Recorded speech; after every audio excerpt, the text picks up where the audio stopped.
righty. And now I'd like to bring on our final guest, Keith Richards, rock star or Satan worshiper. You decide. I'm not Keith Richards, I'm Rick Ocasek. All righty. What a festive outfit that is, Ricky. We like ourselves, don't we, Ricky? With our black leather pants stretched tight across our bulbous crotch region.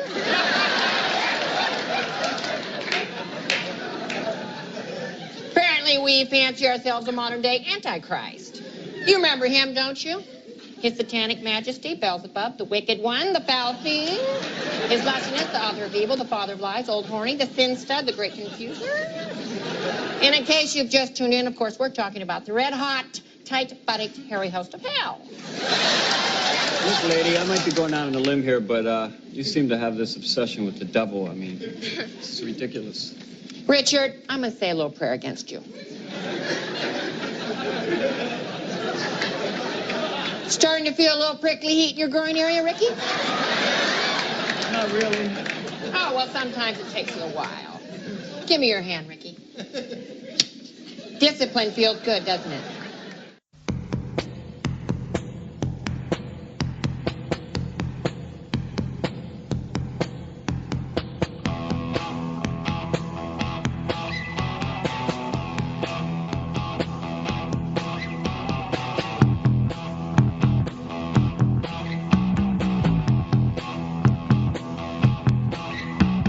You're listening to Night Thoughts, the Cars podcast. Panorama's #1 source for news, reviews, and thoughts about the new wave rock legends, the Cars. Oh, and a little bit of steel wool, sunshine, and rainbows. Welcome to Night Thoughts, the Cars podcast, episode 42. I'm Dave. I got my plastic sneakers. And joining us with her Roebuck purse, sweet purple June, Donna. Hey. Hi, Donna. How are you? I'm just fine. How are you? I'm doing good. All right. Let's get to the business. All right.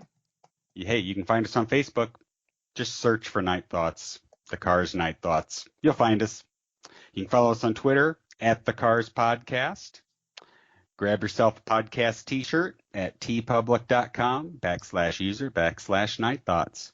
And write us a freaking email already. nightthoughtspodcast@gmail.com.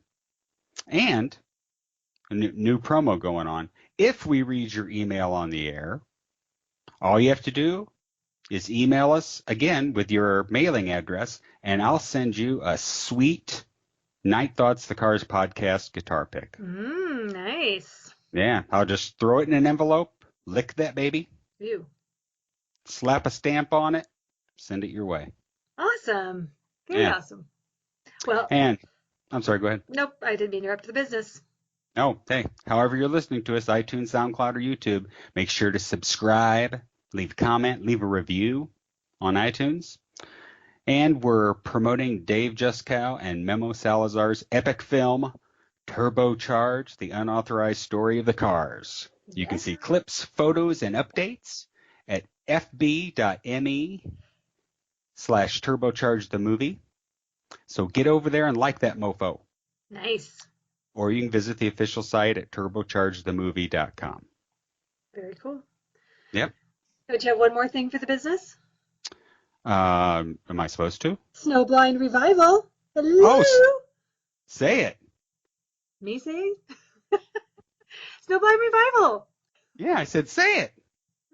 I just said it.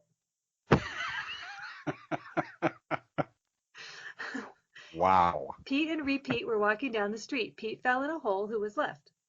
Yeah, repeat. I said Pete and Repeat were walking down. You can find Snowblind Revival on everywhere. Just search Snowblind Revival. iTunes. You can also go to snowblindrevival.com. Snowblindrevival.com. There you go. Shout out to Kirk. Heck yeah. God, his daughter's so crapping cute. Isn't she adorable? I want to pinch that kid's cheeks. Kirk, Aw. pinch your daughter's cheeks for me. And go, this is from Dave. from Papa Dave. All right. So, any news on your end, Donna? Because I've got some news. Well, I do want to say that yesterday we got an email from the publisher that the book Let's Go, Benjamin Orr and the Cars, is officially printed and arrived in the warehouse yesterday and started being shipped out today. Yeah, I want my book. Oh, yeah, I want my $2. So yeah, that is so exciting.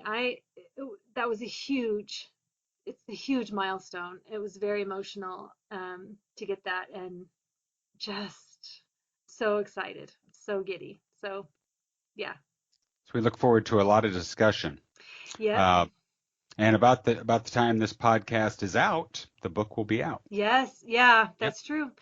exactly right. Oh, Okay. yes. So I was going to ask you, have you seen H. John Benjamin in the Arby's commercial? No, Yeah, there's an no, Arby's commercial that he's in. awesome. And yeah, so that's pretty cool. I just want someone off camera to say, "Son, are you high?" Gosh, that'd be awesome. We A have to little. we have to post that a little. Yeah. You know what I Yeah. smell? What is he? Chlorine? Chlorine?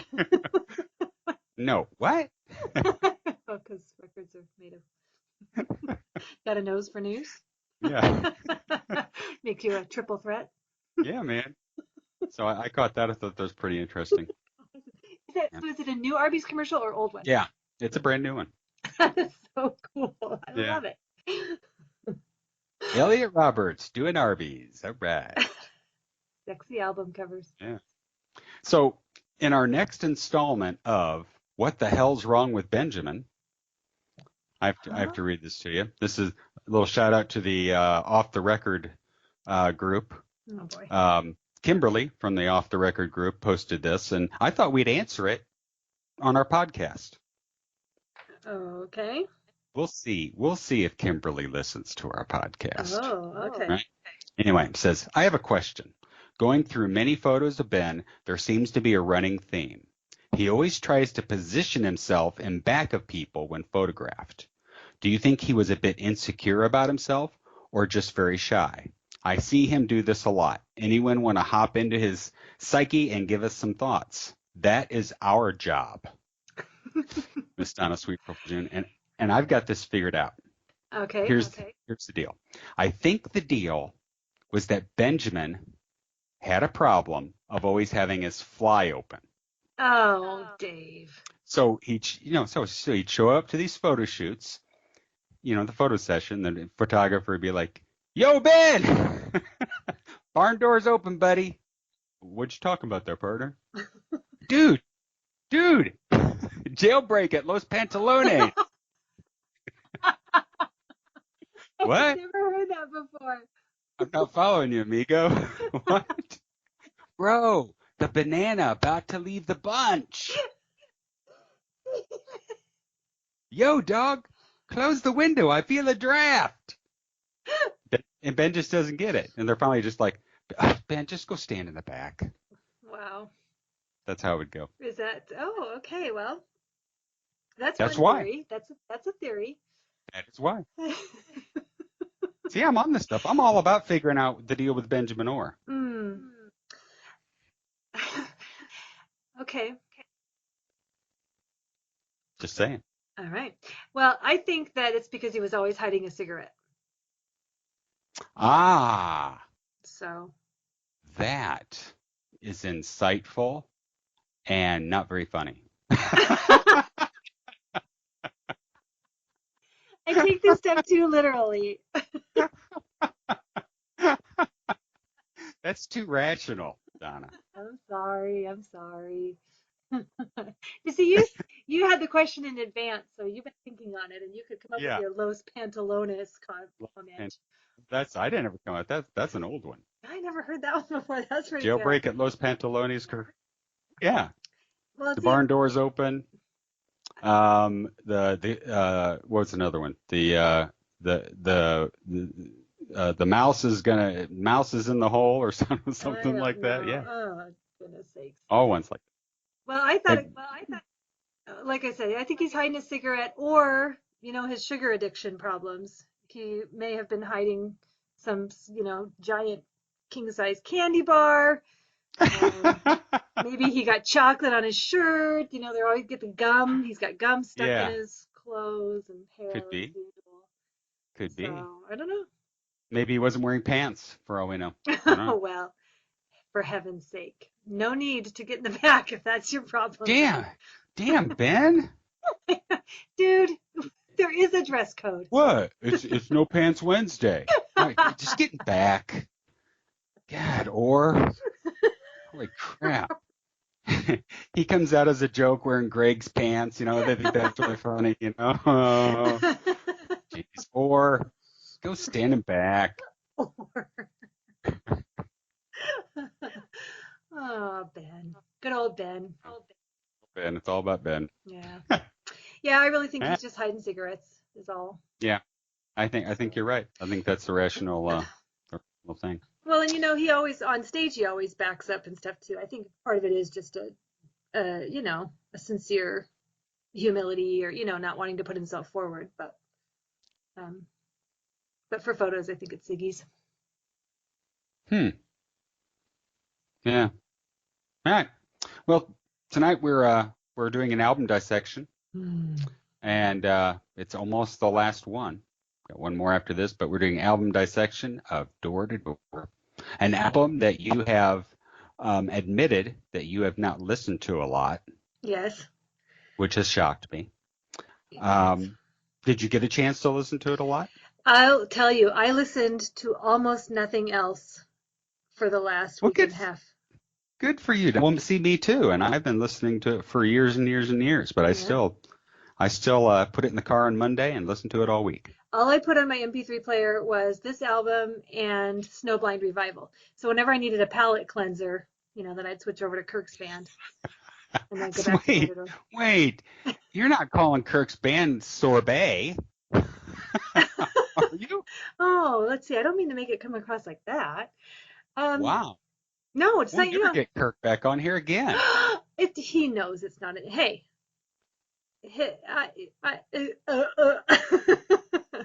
what can I say? Oh, no, you better start the apology message right away. It's a high compliment that, when I need a little bit break from the cars, the ultimate band in the world, who's the only other music that can stand up next to it? Snowblind Revival. Okay, there you go. Heck All yeah, right. I was rocking out I to them.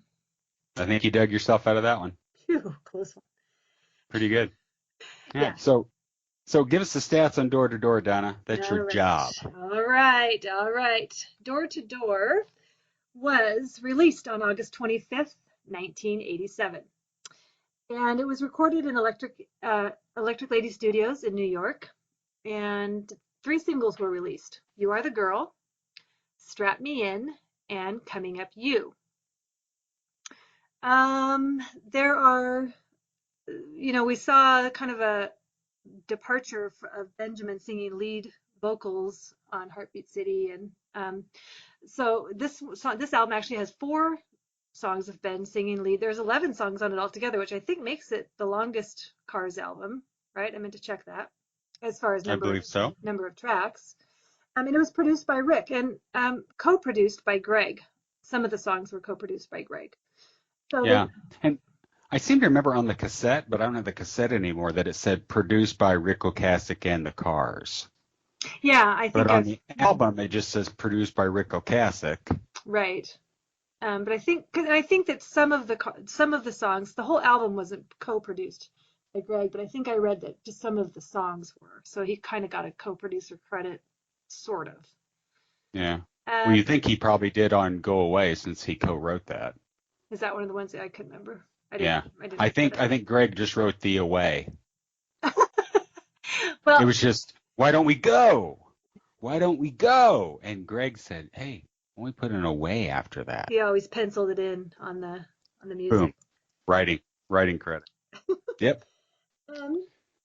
So yeah, they did not have an outside producer. It was Rick and Greg, and there's pluses and minuses to that. There's so much to discuss about this album because, as you know, it was their last studio album with all 5 of them on it. They broke up quickly, or not quickly, shortly after this album, within 6 months actually of it coming out. And so a lot to discuss. I have a lot of opinions on this album. But I think the album itself peaked at number 26 on the Billboard chart, so it didn't do too bad. But I couldn't find that it had gone gold anywhere. I don't think it did that well. And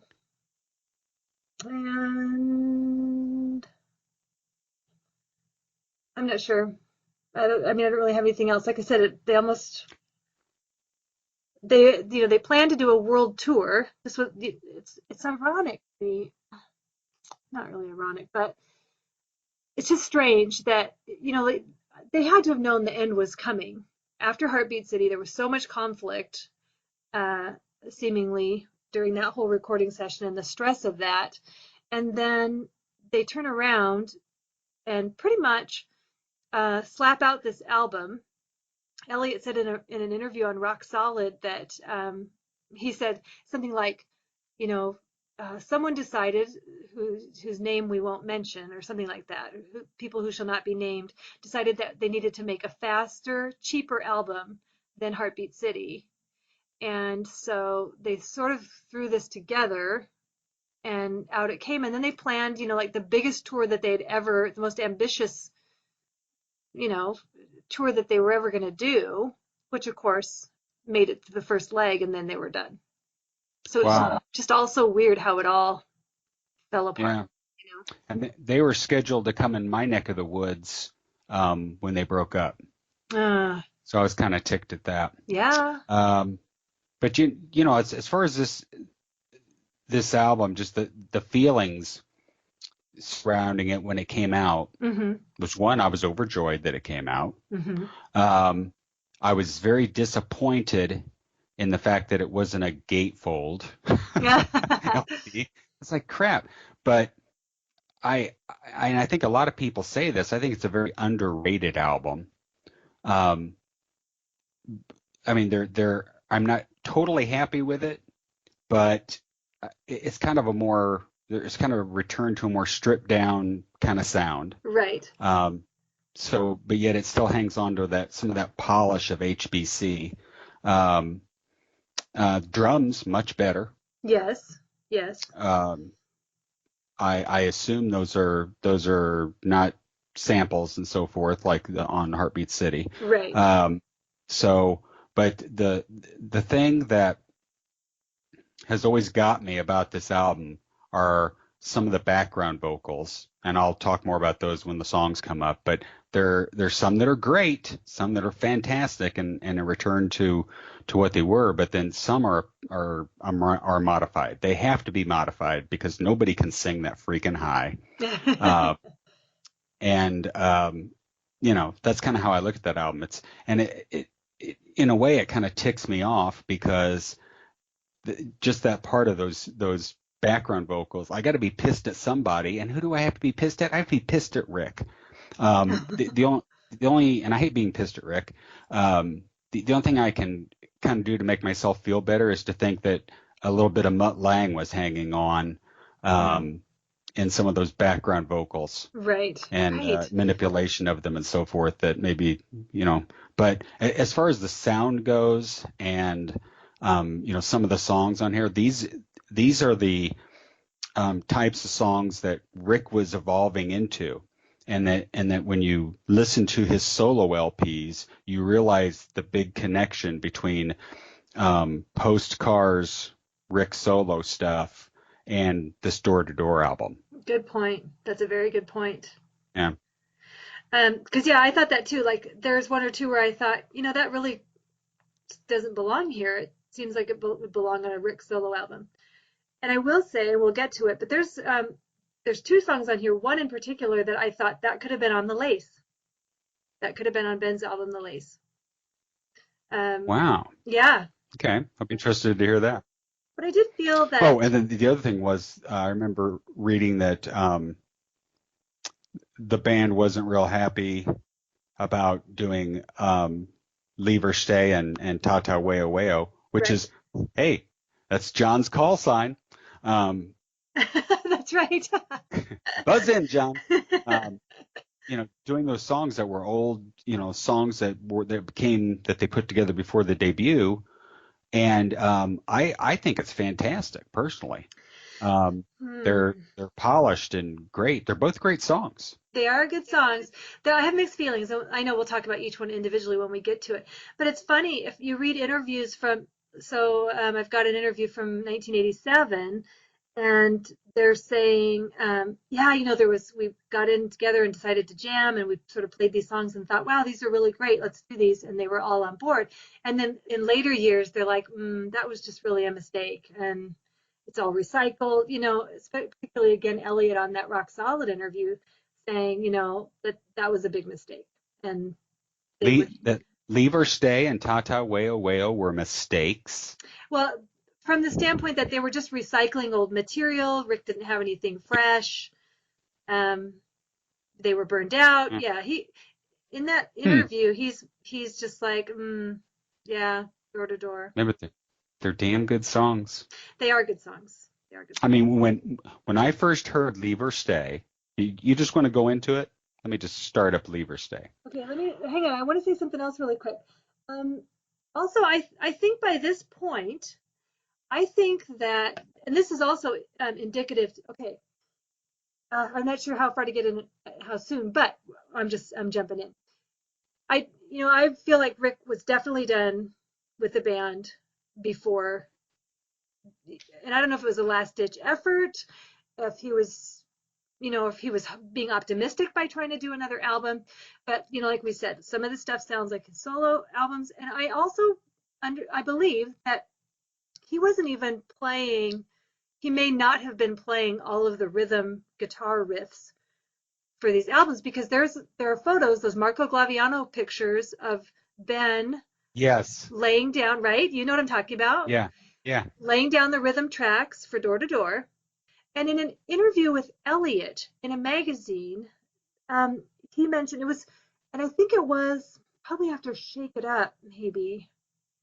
I can't remember exactly, but I can find it if anybody wants me to pull it up.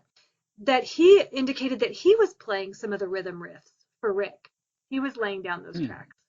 So, I feel like, with those little tidbits, like just more evidence that Rick was done.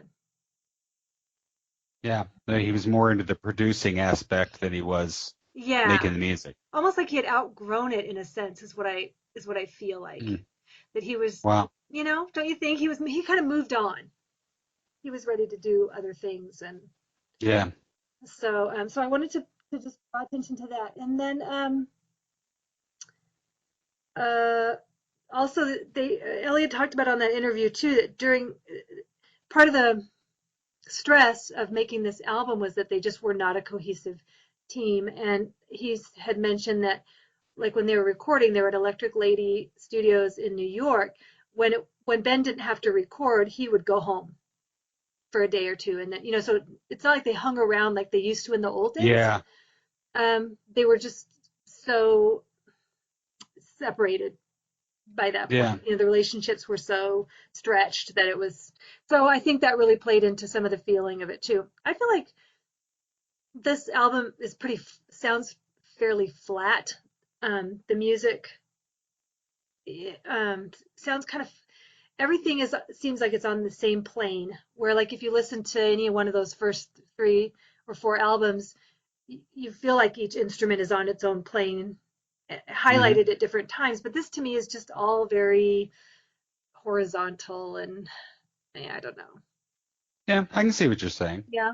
Okay. I still stand behind it as a good solid album, even if their hearts weren't into it. I mean, it's certainly as solid as Shake It Up. I agree. I enjoyed this a lot more than I thought I would. It took me a while to get into it, but by now, like I said, a week and a half, it's just solid. This CD, and I really enjoy the album a lot more now than I did when I first started diving into it. So there's a lot of good stuff on it. All right, well let's dive into it. Let me start up with Leave or Stay, which I absolutely love the way it starts. Okay. Well,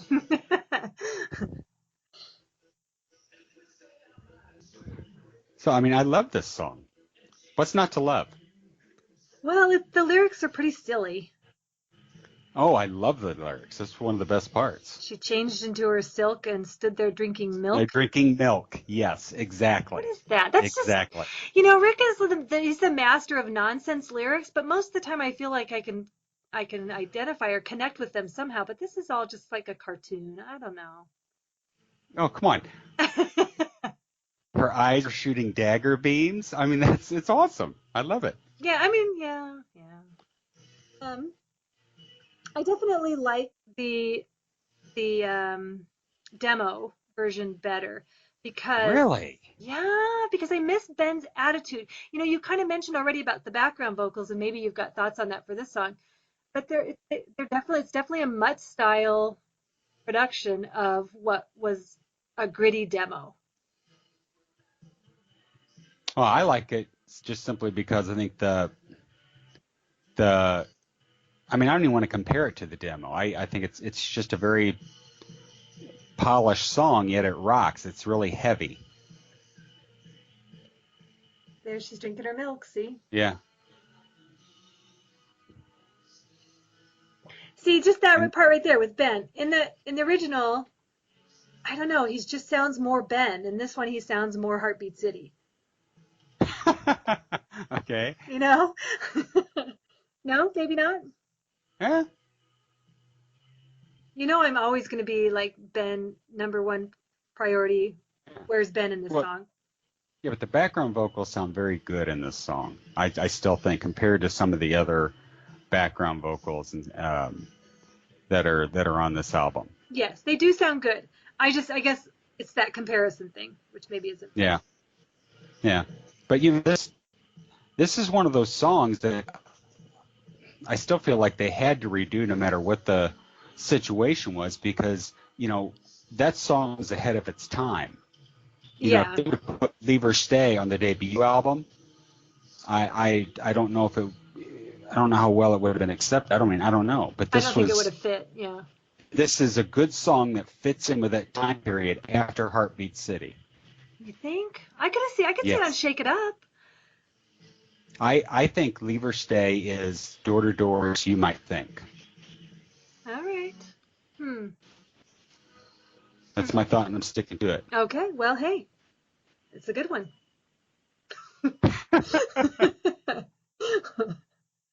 All right. um. So, any more on Leave or Stay? Do you want to leave, or do you want to stay on Leave or Stay? Well. Wait. That's weird. Do you think it's a good song to start the album? Yeah. Because Yes. okay. So Heartbeat City was, when did we say that was released? 84, right? Yes. Summer of 84. So it's actually been 3 years Yes. since they released it, although they were pretty busy in between because they Yeah, you had. got three Go ahead. three solo albums Yep. that came out. You got Live Aid. Yep. Got their greatest hits album with Yep. Tonight She Comes, right? Yep. So it's not like they were just off doing whatever. They were all very busy. Yeah. So when Elliot says they were burned out, you might think that he's referring to burned out on their on the cars, but they were probably burned out because they were all going in so many different directions and still trying to be the cars. Yeah. So it's been 3 years. And so do you think that's a good song for you when you got this album? Was that a good song, a good It starter? was definitely the right song to start this album off with. All right. As a Cars fan who'd been listening to him since the beginning and just coming off Heartbeat City, I plopping that. I mean, the first time I heard that song, I was in my car, went and picked up the album and the cassette at Apple Tree Records, and popped it in there. Had my friends with me, just like with Shake It Up, as a matter of fact. And that the other thing about this album is that I was in student teaching then, Okay. and I was living back at my parents' house. So I kind of had a situation where I could still see all my friends, Okay, my hometown friends. Yet I was living with my parents again because I'd run out of money for college. But I had to drive like 45 minutes every day to get to the school that I student taught at, Okay. and this was the album of choice in the that fall going to school every Okay. day and back. Okay. Poor Karen, she the girl that I carpooled with, she had to listen to it. Maybe she ended up liking it. I don't know. But yeah, this was the perfect song to start this album off with. Okay. I loved it. Good. Okay. Now, going into You Are the Girl, Mm. I had different thoughts. Oh, okay. Let's hear it. This song I just thought was pure cheese. Really? When I first, yeah, I just thought it was too cheesy. Ah. And I really appreciate it more now. Okay. I think I appreciate it a little bit more after the video.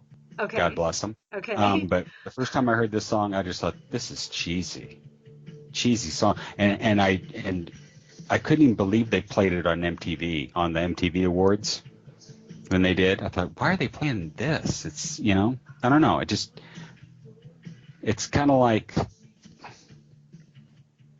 It kind of felt to me like anything that Hanson would do. You know what I mean? Oh my It's gosh. just that's how I felt at the time. I just thought this song's not good. I'm not digging this song. Wow. Okay. I think this is one of the gems on the album. I love this song. Really? Yeah, and Well, I love it too now. I mean, I've loved it, gotten to learn to love it over time. Yeah. But when I first heard it, nope, not at all. Oh. I love Benjamin's vocals in this song. Mm-hmm. And I think it works out really well having the dual thing going on. I think that's kind of cool. I think it's really cool because there's a pattern there. You know how I dig patterns. So the first verse, Rick sings. It's all questions. Mm-hmm. So first verse, Rick sings it. Second verse, he sings the first half of the line, and the background vocalists sing the second half. And in the third verse, the background vocalists start the question, and Rick sings the end of it. Yeah. It's very cool. I love stuff like that. Yeah. Elliot solo kicks butt. Yes. Yes. Although, when he did play it in space, zero gravity, and he wasn't able to finish it. He was just kind of going, oh, around in space. That video. Couldn't do that. That song deserved such a better video than that. Come on. You know how I feel about that video. But you know what's weird, though? I was thinking about this the other day. Did you ever notice that on Cars videos that they never really stick with Elliot? Oh, here's that solo. We've got to listen to it. So good. Anyway, they never stick with Elliot on the solos very long. I know. And I mean, I don't know about you, but when it comes to guitar solos, half the fun of a guitar solo is watching them play, watching their fingers dance around on that fretboard. Yes. And it just seems, and then to make matters worse, you get situations like in Tonight She Comes where Elliot's doing that kick-ass solo in Tonight She Comes, and they show Rick playing air guitar. What the hell's with that? Okay, I'll tell you what the H is with that. Because... What the H? Leave me alone. Wait, I got to find that list. No, you Where's do not. that list? Listen. It's on Twitter. Listen.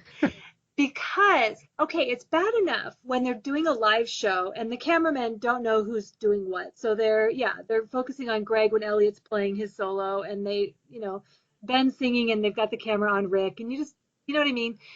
That's bad enough. But you can excuse that to they're cameramen, they're just, they're on the fly. But you're making a video and you're planning it out and you're shooting different takes of it. You're purposefully avoiding the spotlight on Elliot so that Rick can play air guitar? That's interesting. And Yeah. I get on my little bandwagon about Rick being pushed to the front, voluntarily or not. We disagree about that. But there's evidence of that all over this album too. Of Rick taking center stage. Yeah. Well, jeepers, Donna. I totally understand what you're saying. Mother Francis. My Lanta. Whew, Mother. booger snot. Okay, so you weren't even listening to my whole tirade because you got on Oh, I Twitter. was. You got on Twitter. You only were half listening to me because you were searching for your funny list so you could so you could do the next punchline. I know you, Dave. Good gravy, Donna. Right.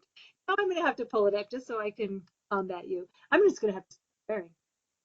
Bacon bit. All right. Bacon bit. Son of a I bitch. will tell you. I will tell you a funny story about You Are the Girl. Okay. Same period of time, of course, when the album came out or whatever, and I was actively listening to it in my car. I Mhm. did start dating a new girl. Her name was Bridget. Okay. Wonderful girl, and we have our first date or whatever. Pull up to the house, and the first kiss kind of thing, Hmm. and she leaves, gets out of the car, goes into her house. I crank up the stereo. You Are the Girl is on in that part of the tape, and I just sang it to my heart's content. Yeah, Oh, you are the girl. Yeah, sweet. Oh, that's yeah, sweet. yeah. Nice girl. She moved to Florida. Mm, I visited her that spring break, yeah, and that's pretty. She can't do a long-term relationship kind of thing, I know. I know. but wonderful girl. Yeah, Wonderful girl. good. All right. Anyway, Um, when we were talking about when I was mentioning about, Rick kind of trading off with the background vocalists, yes, I wish that they would have done Ben and Rick trading off back and forth like they've done in other songs. I think that would have been really cool. Just Ben by himself and not yes, as a background vocalist. yes, That would have been yes. really cool. Yeah. Although he's prominent in the background vocals of this Right, song. right. But you know how it just has that different flavor Yeah. when it's the two of them. Yeah. I mean, and he's definitely prominent in the background vocals of Leave or Stay too. Yeah, he's all Yeah. over the background vocals. The door to door ones. Well, anyway, we'll get to that. Uh, Um, so yeah, I think that would have been a fun twist on it. But I like that song. It's like I said, it's one of my top faves on the whole album. yeah. Okay, so I'm shocked that the next song, Double Trouble, is not a favorite of yours. It's up there. Yeah, I mean, come on, that is some kick-ass guitar. It definitely is. Yes, I'm yes. starting it up because I want to hear it. Please do. Yeah, I'm not saying that there's anything wrong with that song. I mean, come on. You got some jets inside? Oh Yeah. yeah, heck yeah. This song kicks butt, and this is a song that I probably, along with a couple others that I just cranked up in my car this week. Nice. I mean, this is a good song. It's This really good. isn't there, and going back to people think, oh, Door to Door, not a good album or whatever. There are so many good songs on this album. Yes. This being one of them. That no matter what kind of things were going on when they made it, it's better than they thought or better than they felt they needed to do Hmm. at the time. Yeah. It's definitely rocking. It's funny because they sang this on Saturday Night Live, and They sang it on MTV. I was saying they sang it on MTV, but they didn't release it as a single. And I Yeah. wonder if they intended to at some point because the third single was Coming Up You. That was released in January of 1988. So, the first one, You Are the Girl, and then they had Strap Me In, and they made a video. They made videos for both of Mhm. those. And then they broke up. And then Coming Up You was released in January. And so I just wonder about that whole thing. Was Double Trouble ever intended to be released as a single? Because they pushed it live. Yeah. And then, of course, they didn't end up making a video for Ben's song. Gee, that's weird. Oh, whoops. Did I say that out loud? And you know what? I Yeah. think, sorry. I don't think that's the only song that could have been a single, another single on this. I think they could have had a couple more. Yeah, I agree. But I think that I think they should have the video for Strap Me In could have been used with this song. I think you're right. Don't you agree? Because that whole I think you're correct. the storyline about the abusive guy and yeah. See, that's what I think they should have did. But no, does Ben ever get to have a video where he's the center? No. So we'll do it with Strap Me In. Fine. Whatever, Rick. We're just gonna go stand in. We're just gonna go stand. Whatever. We're gonna go. Rick. We're gonna go stand in the desert in our sweaters, and we're gonna be really far away from each other. Rick. I just thought of Taco Tuesday. That's funny. Oh my God. Corn tortillas. Oh my God, that sweater. The sweaters. Those guys. So, yeah. Anyway, I did think, so my whole, like, legit point, not like my gripe, but I think they could have used this song for that video. I wish they would have. Yeah. As a matter of fact, I think that video fits better with Double Trouble than it does with Strap Me In. I think it does. I'm glad you agree. I'm glad you said that. Because, That's a really good insight. I know I'm so Team Ben that sometimes, I can kind of get blinders on and just be like, it's all about Ben. But, I do think that was a legit one. That wasn't just my obsession talking. Yeah. You're darn right, Donna. Well, thanks. So whenever I hear this, I do always picture the Saturday Night Live footage. That's some pretty good footage. You got Elliot's rocking guitar. Greg's still in the mix. Yep. Yeah, some good stuff. Oh yeah. Oh yeah. All right. Oh yeah. People speculate that song is about that song is about Ben and Diane. Really? Yes. And it came to my mind again because I saw a post like that today, but I've heard that before, that because, Ben wanted Diane to write some lyrics and Rick was like, no way. And, yeah, that somehow it was, I don't know. Have we ever discussed that though? About him wanting her to do that? Because not a real smart move on Benjamin's part. Not at all. But, it's like, well, and no offense to Diane, but I think some people kind of look at her as the Yoko Ono of I the know. cars. I know. I've heard that too. Yeah. Yeah.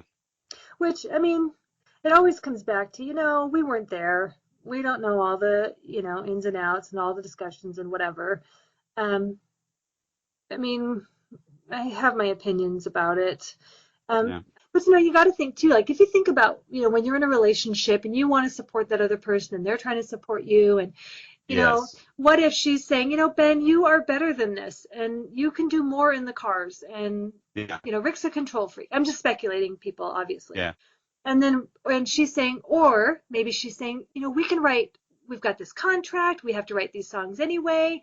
Let's see if, maybe she's pushing, or maybe Ben's just saying, love her and I think she's a good lyric writer and, I'll just suggest it because I'm trying to support her. Yeah. And who knows? But you can see that from a relationship standpoint, Yeah. But, then also you think, well, everything was already so strained. I think before that, so was, like you said, was that a smart move? Probably not. Yeah. And then you got I'm sure when. Go ahead. I'm sorry. I know I'm so hyper. I'm just talking a lot. But I was going to say, and then you've got when they go on tour, here's Ben traveling separately from the rest of the band. And there's so much evidence of the relationship tension in that, in 87 that it's just crazy. I would have loved to heard what Rick said when Benjamin brought that up, though. Do you have your theories? Did he say? He said, "Son of a biscuit eater." I think he said, "Zoinks, that's janky." That sounds like a Rickism to me. He said, "Son of a nutcracker." What the? What the horse patootie are you talking about, Benjamin? I'm sure he did. All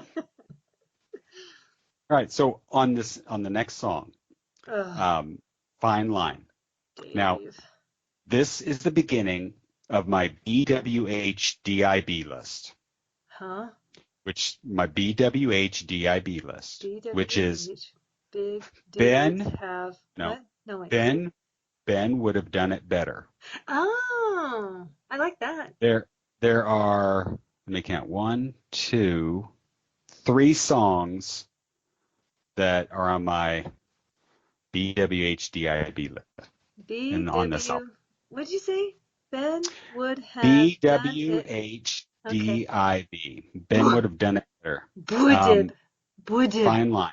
All right. Um, this song, I really feel like this song was supposed to be the drive of this album. No. Oh. Yes. Unfortunately, Ben didn't do the vocals. And so, this was a song that I would skip a lot when I first started listening to this album in 87. I understand how people don't like this song. I like it a whole lot more now. And I think the reason why I like it more now is I have this kind of headcanon that if Benjamin sings this song, it's a much better song. The other thing about it is this is the first song that has those annoying ass super high backing vocals. Yeah. And I can't, you know what it's like? It's like the Bee Gees fucking stop by and they're like, Maurice, Barry, Robin, hey, why don't you guys jump in here Dudes. and get in here and sing the backing vocals on this. All right. But I mean, it's a great song. It's a very moody song. Great. This song has come on when I was driving back late the other night. I mean, it's such a moody song, but I love the percussion in it. I love Elliot's little flourishes here and there. The backing vocals, like I said, don't really care for, but Benjamin would kill this song. I have to listen to it again, I guess, with that thought in mind, because to me, It this is just, it aches for Benjamin or vocals. that must be the only thing that could save it, because to me, it's like a turn into Snoozeville. Like, I just want to grab my Well, pillow and check out. this is very Rick solo album-ish, That is on my first of all. notes. Yes, that is on my Uh, notes. and in order to make it more car-ish, Benjamin needed to sing it.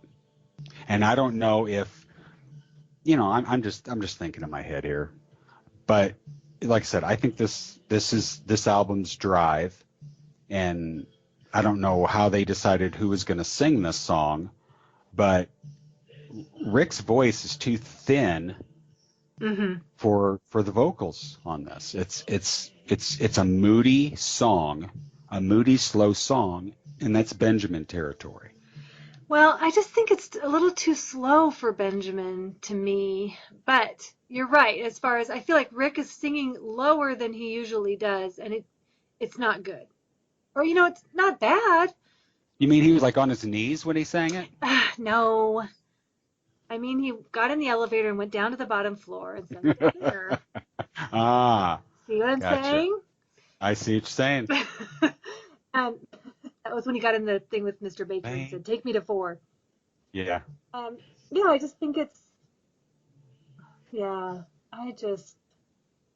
this song to me, like, I'm trying to think of like an example of when you'd see something like this, but something going at a certain good pace and then it gets into like a slow zone, like goes through like some sort of like laser thing that slows it way down and then it comes out the other side and goes its regular speed. What kind of things do that? Like in a pinball game.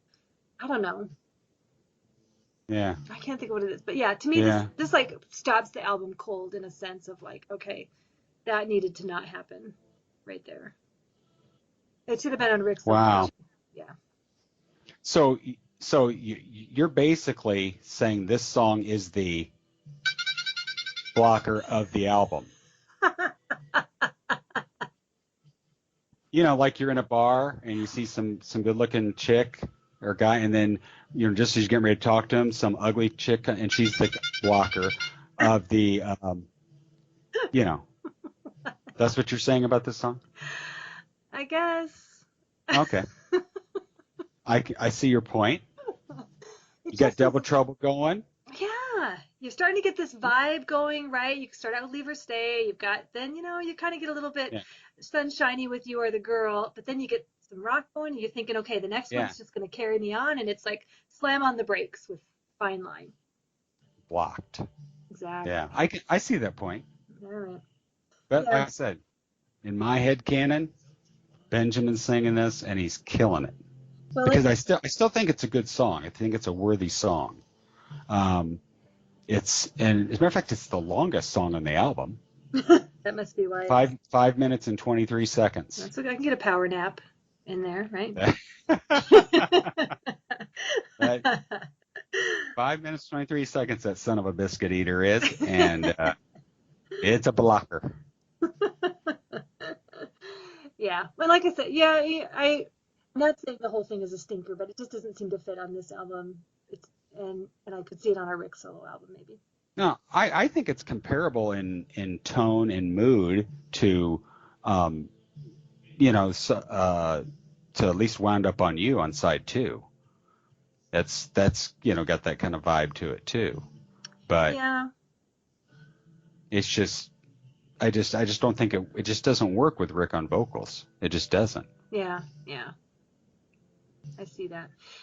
It's interesting you say you think this is the drive. When we get to it, I'll tell you which one I think is the drive on the album, or should have been, or was intended to be like a drive. Gotcha. Okay. All right. So as we go into Everything You Say, is Everything You Say not the first Cars song that has acoustic guitar? I believe it is. Yes. Yeah. That shocked me. And That it's shocked me. awesome. It's awesome. This, of course, being the country tune. Yeah, of course. Yeah, I don't even have to Definitely. say that one to you. Yeah. On my notes for Fine Line, I said that this doesn't even sound like a Cars song. It should have been a Rick solo song. Everything You Say also doesn't sound like a Cars song, but it so is. And I don't know what the difference is. I don't know what makes the difference, but Everything You Say has a different sound to it because it's got such a strong country vibe, but it works for them. Where I feel like Fine Line didn't work. I think what makes a Cars song, mainly it's Elliot and Greg that really put in those touches, and I think they have those touches in the song. Interesting. That combination, the combination of those two playing Rick's stuff. Yeah. Yeah, I can see that. That makes their signature sound, kind of. I love this song. Oh my goodness. I love what I this love song. most about this song? Tell me. Watching Greg Hawkes play the keyboards while this song is going on. Because he grooves. Oh my goodness, he does. And so at least, the band likes this song, or at least, well, they have to, because, they put it on the greatest hits. And you know what else? Because one of my points is that the live, I think, like Cruiser, this song is better live. And didn't they put the live version on the greatest hits? Yes. So they saw it too, I think. It just kills live. Oh my gosh, they kill it. They just do so great. Yeah. And Rick's just standing there with his little black acoustic guitar. I know, with his one foot out and just strumming away. like a madman. I love it. Yeah. Oh, I love it. Yeah. And just the way Benjamin says, honey. Oh, honey. Oh. Then the background vocals on this, man. Yes. Great. Yes, very good. Very, very good. And the other thing I was going to say about them doing it live, the guitar shows up so much better in the live version, Elliot's guitar, because this is where I feel like you can kind of hear some of that flatness each instrument doesn't stand on its own, that they're all just sort of blended, but when they play it live, you definitely can, each one really shines. Yeah. Get Yes, it? you use a line from the song. Yeah, Yeah. each one leaves me full of shine. I'm grooving right now. I can't talk. All right, it's good. I love it. Oh my gosh, I love it. This is one of those times, Donna, that I wish we just did our show on YouTube and people could see us sitting, grooving to this stuff. Oh, it's so good. As I've said before, the best part about these album dissection episodes is listening to an entire Cars album with somebody. Yes. You know? Oh, I know. It's very cool. It's very cool. Although my favorite would be just driving around. Like I loved it, Yes. especially in college. My girlfriend and I, we just drove for hours and hours all night long, just listening to music and talking. It's so awesome. Yeah. Hi. Would you say this is the best Benjamin song on the album? Yes, I would. I would. As Mutt would say, would you think it's the signature song?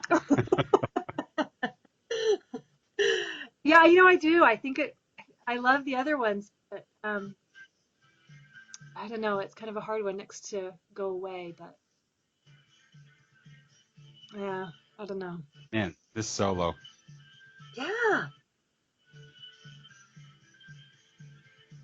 And just the versatility of Elliot, because he can play an absolute killer hard rock solo. He can play an adult contemporary song guitar solo that's awesome. And then he can play a country solo, a solo to go Yep. fit into a country song like he's been playing country all his life. He's amazing.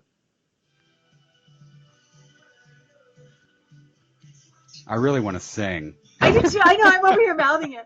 I love when Don't he you says, wish you had a singing voice? oh, Because then we yes. could just entertain our listeners by just singing songs. It'd be like an episode called karaoke. Oh. Donna and Dave sing the hits. Grown. When they ask you those questions, like, would you rather this or that? Yeah. Would you rather be stunningly beautiful or have an amazing singing voice? I go singing voice. Yeah. How do you feel about the ooh backing vocal? This right here. I like it. I I thought it was like really it too. good. Yeah, I thought it was really good. That is one thing. On the live version, you can't hear it quite as well. Yeah. But no, I like it.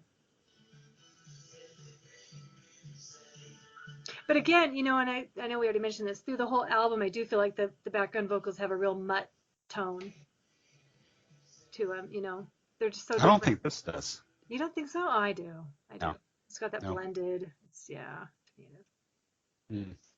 It's got the Mutt sound. Well, as we end this song, I'm going to start up my defense of Tata Weo Weo You're already gearing up for it, and thinking of John, of course. Of course. I think this song kicks ass. I think the demo kicks ass. What's not to love about this song? It's a Cars song. It has all the wacky little sounds in it. It's got a slide whistle for crying out loud. Mm-hmm. But it's another one of my Ben would have done it better songs. I think Ben in the lead vocal here would have killed it. And if you can see where I'm going with this, think about this. Double trouble, fine line, everything you say, ta-ta, weo, weo, all Ben, you would have had the quadfecta. Oh, nice. The quadfecta for Ben. Yeah. But maybe, even if he had just fine line, we would have had a trifecta. Right. Where you could rearrange something. I'm a big believer in back-to-back Benjamin Orr songs. Agreed. In certain parts. I just think, it's just the way it goes. But Tata Weo Weo, I really like. I've always liked it. And you know what? It was the B-side to You Are the Girl, if I recall. Oh, I didn't realize that. Yeah, I think it was. But when I first heard the song, I was like, oh yeah, there you go. And it's the same way I felt with Leave or Stay. And hearing Double Trouble and everything you say, I just thought, okay, you're right. We're going. This is pretty cool. Right. This is the So band. yeah, this is the band. And Elliot, killer solo. Yes. And Yes. Tato Way. So there you go. I And broken completely glass agree. sound. It's Yes. got broken glass sound. Yes. What more do you want? It's got it all, baby. It's got it all. Yeah, I totally agree with you. But see, the difference between this one and Leave or Stay, I feel like this stayed truer to the demo, which is truer to the Cars' original sound, even to keeping in those the slide whistle sound and the different, little things that Greg did. Where they polished Leave or Stay too much to me. Which I think that's what made it better. But you know what? We shouldn't even really be comparing the I demos. know. Because one, we didn't even hear them until after the fact. Or at least I didn't. I know I And won't. we were never supposed to hear them. Right, they weren't necessarily completed. Yeah, I agree. But I can't help it. Oh, okay. I understand. I'll All try right. to. I'm starting up this kick-ass song. Please do. Um, yeah, and I just love this return to that classic, the quirky rock combination Yeah. that they had from those early albums. I can't remember what they said, but I know there's some people who tried to decipher what Tata Weo Weo was. Oh, really? and it's just nonsensical. Yeah, it's just Rick's brain. Yeah. So see, I'm glad after Fine Line, then they pick up the pace with Everything You Say. They go right into this, and even though they're two different styles of songs, they work. Yeah. It's a good follow-up. Now, can you imagine Benjamin singing this song? All you have to do is take what you hear of Ben in the background vocals and extend it into the verses. Yeah, I could totally hear it. Yeah. Yeah. Now, don't get me wrong. Rick does an excellent job on this song. Yeah. I just think Benjamin would have done it better. It's definitely one where, yeah, it could have been, it was a toss-up. Like, Yeah. remember hearing the demo of Shake It Up on Yeah. the expanded edition? I think Rick does a great job with Shake It Up, and I'm not unhappy with it at all. But then hearing Ben sing it too, and them having so much fun, it was like I could have totally seen Ben doing that and nailing it. So that's how I feel about this with Tata Weo Weo. Slide whistle coming up. Oh, there it is. Oh man, any song where Greg gets to play a whistle, boom. You know what?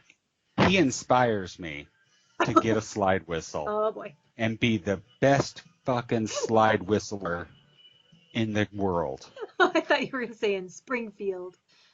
Oh, yeah, in spring. That's how much Greg Hawk inspires me with a slide whistle. Look at you. And Well, you know what we should do? If we get Greg Hawks back on the pod again, let's ask him to do a slide whistle solo. Oh, let's. Oh my It would God. be awesome. So great. Because he can play the shit out of that slide whistle. Oh my gosh, he could make sounds come out of that thing no one ever even imagined were possible. Yeah. I bet he could probably play Tata Weo Weo on the slide whistle. I want to hear him play just what I needed. Just like I'm going to grab my notebook because I got to make a note about that. Yeah, so put that down in the notes, and also the name of that thing that goes whatever that instrument is. That That sort goes of rattlish kind of thing. yeah, I got to know the name of that damn thing. All right, I'll try to remember. Okay, here's my Yeah. Greg page. So we want a slide whistle solo. Yeah, slide whistles. Okay. All right. So ends the first side of this album, Okay. or the tape. And that's a good ender And, of the side because it makes you want to flip it over and see what's next. Yes. Now see, a great opening song, great ending song on that side. Side 2, starting off with Strap Me In. Great opening song for side 2. Okay, I agree. Yeah. I'm looking at what the choices are of the rest of the songs. Yeah. But This song really, confused me at first when I first heard it, because I was like, okay, what kind of song is this? Because it just starts out weird. Right, right. Well, and then of course, you have the balloons flying backward and Yeah. But that. this song is the song when just your casual fans, the people that I know that are just very just on the surface, casual Cars fans, this is the song that they were attracted to from Okay, this album. okay. This is the album. I mean, this is the song they're like, oh, I really like that. Strap Me In. And this is another one that they played on Saturday Night Live. Did they play it on the MTV show too? No, they just played You Are the Girl and Oh, Double yes, Trouble. you are the girl. That's right. But I do always kind of appreciate that when they have performances like that, they do a Ben song and a Rick song. Yes. That's nice. It's good for them to do. I'm looking up this song really quick because I think this charted fairly well. Um, yeah, it made it to number 4 on the mainstream rock tracks, and it was number 85 on the Billboard Hot 100. So it did well.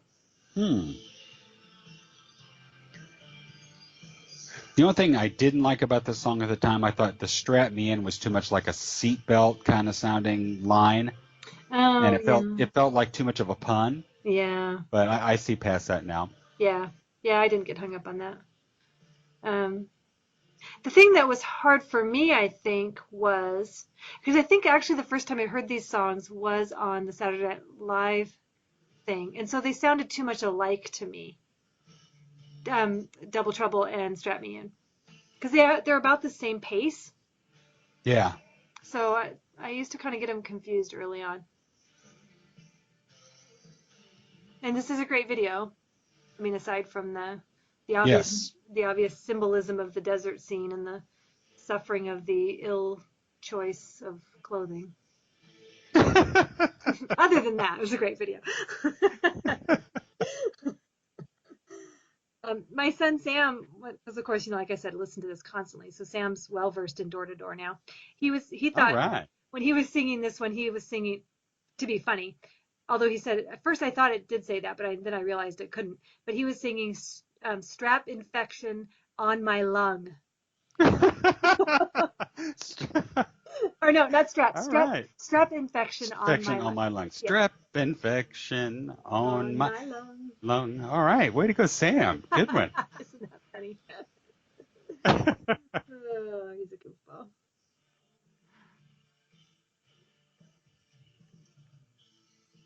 Yeah. So it took me a little bit to get used to this one, but I do like it. I really like it a lot. Background vocals, excellent. Yeah, yeah, agreed. And damn, that solo by Elliot. I'd have to think about that one. I can't remember that one as well. Oh, now it's coming back to me. Oh wait, was that Wayne's World? Or was that It was my impersonation of Elliot's. Oh, okay. I got you. Yes, but actually now that you did that, I can actually hear it in my head, the real version. So thank you for that. Yeah, so that's a good song. That's a good one. So I'm assuming that the song that you think was the next drive is the next song. No, I'm wrong. you are wrong. I'm afraid. I'm sorry. I'd have to say that to you. Okay. So what's your thoughts about Coming Up You? This is one that I felt could have been on the lace. I think Really? Benjamin. Oh, I think he totally has his lace voice on for this song. Okay, I could agree with that. And the lighthearted, again, that contemporary adult contemporary sound. Um, oh, I love it. I will say this is my favorite song Is it? on the Oh, album. that makes me so Yes. happy. And it's just like It's All I Can Do to me. Yeah. I will sing the shit out of this song when I'm in my car. Oh. The it might be, maybe a little bit better to me if it was kind of less polished, I think. Yeah. But I really like it. I mean, Greg's synth is just phenomenal Yes. on this. He carries this song, and of course Benjamin's vocals are A number Stellar. one. Yeah. Yeah. Yeah. I kind of wonder if this song rubbed the band or rubbed Benjamin the wrong way, the same way It's All I Can Do rubbed him the wrong way. Huh. What do you think? Gosh, it's kind of similar to that, isn't it? Both of them released as a single. Neither of them performed, or Yeah. and they have a similar groove and sound to them. Because one of the things I was going to point out too, and you already kind of mentioned it, it is similar to It's All I Can Do, and that Greg's synthesizer plays Hmm. such a beautiful part in it. When he Yeah. gets those rising notes there, oh, it's just gorgeous. Yeah. And this is one of those songs that you don't play air drums to, you don't play air No. guitar to, you play air keys. When if I'm driving in my car, my fingers are going on the steering wheel with Yeah. this song. Oh, it's beautiful. Ben's It's a, vocals, yeah.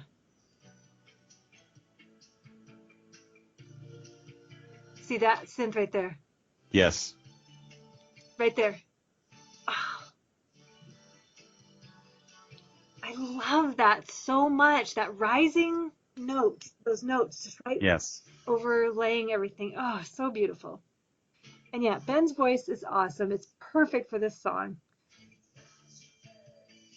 Yeah. Ah. But like I said, I definitely think it's very lace-ish. He could have definitely sung this on the lace. Yeah, I can see that. And his little well. Yeah. Ben.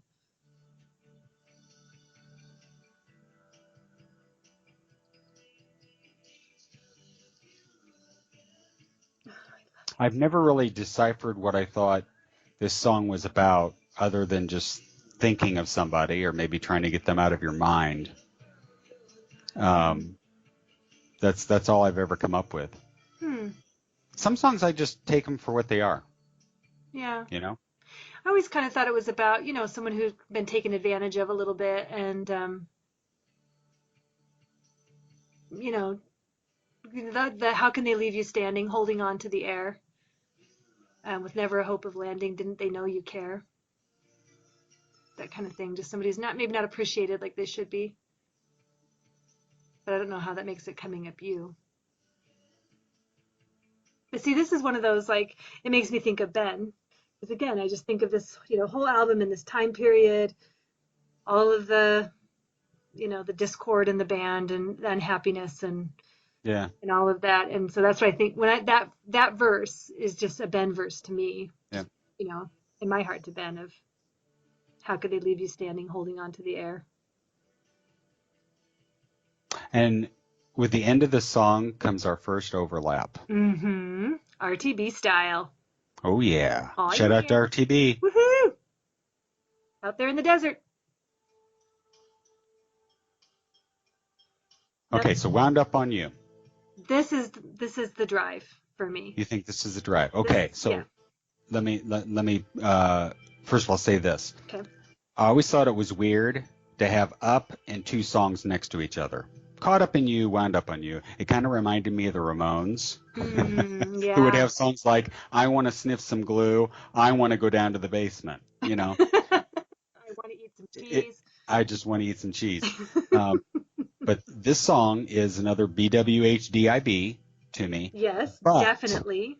But I think it would be best suited to have the dual thing going on, like You Wear Those Eyes, with Rick good. singing the line, "You'll be back when you need Good. something. You'll pretend it was just for fun." Benjamin, all the rest. Bang. That's Because right I there. mean, there's even a difference in Rick's vocals with that line. Yes, yes. It totally changes tone. Okay? Yeah, Nice. right here. Good call, Dave. He's singing it different. So, I mean, Yes, and I want him to keep singing that exactly the way he is and let Ben do the rest of it. Ben style. yeah.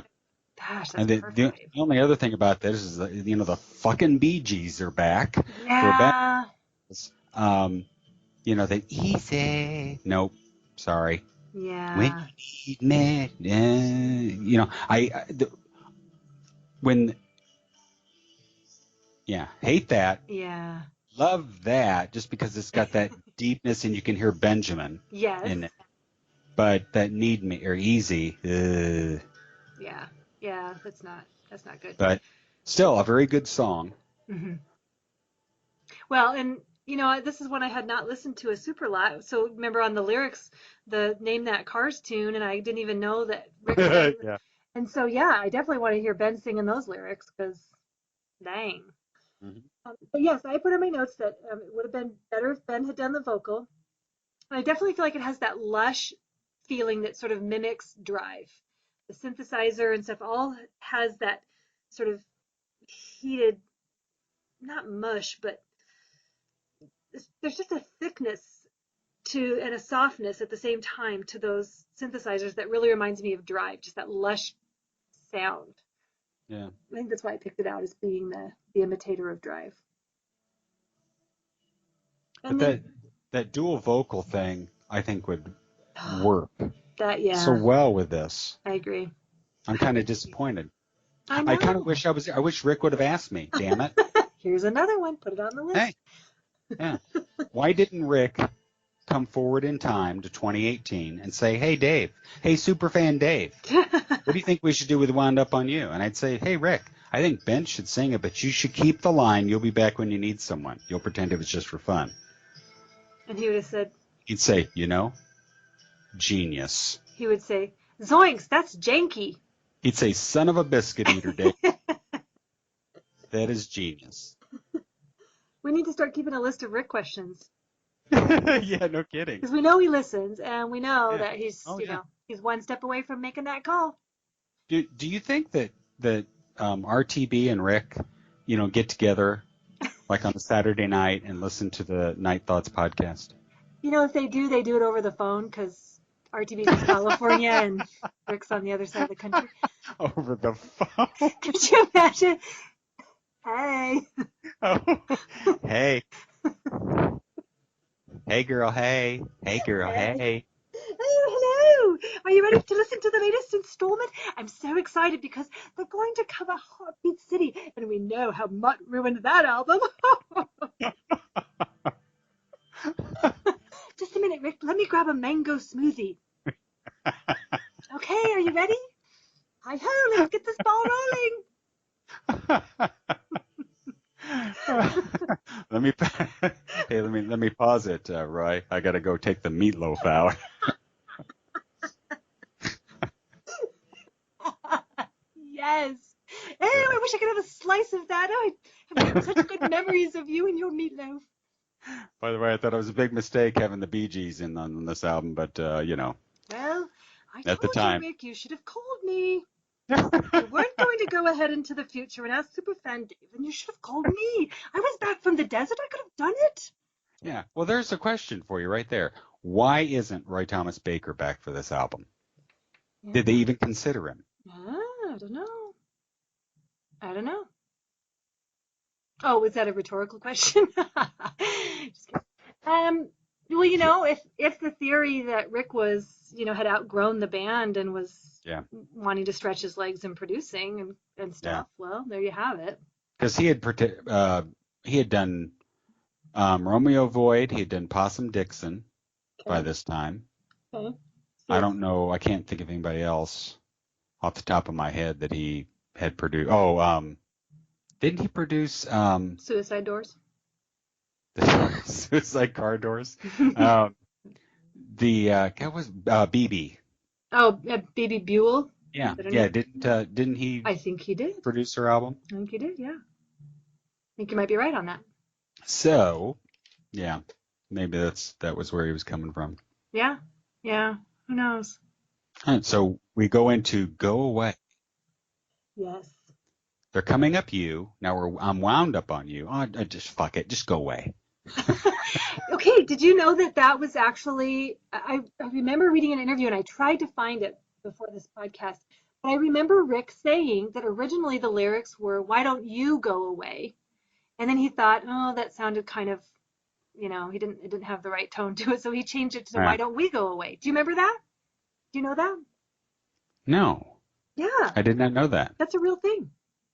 This reminds me that I made a graphic once of like an old timey like 60s album with the Cars songs on it. And I can't remember how I set it up, but I set it up so that it went from the beginning of a relationship. So the songs went to like tell a story, the song titles, and then by the Oh, end it was Go Away or something like that. oh, At that's the really end, I cool.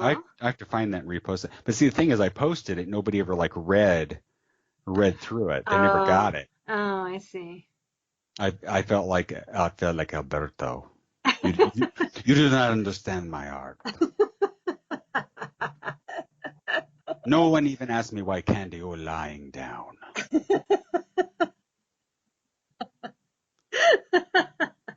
Why is she wearing heels and a bathing or a bodysuit? Nobody asked me.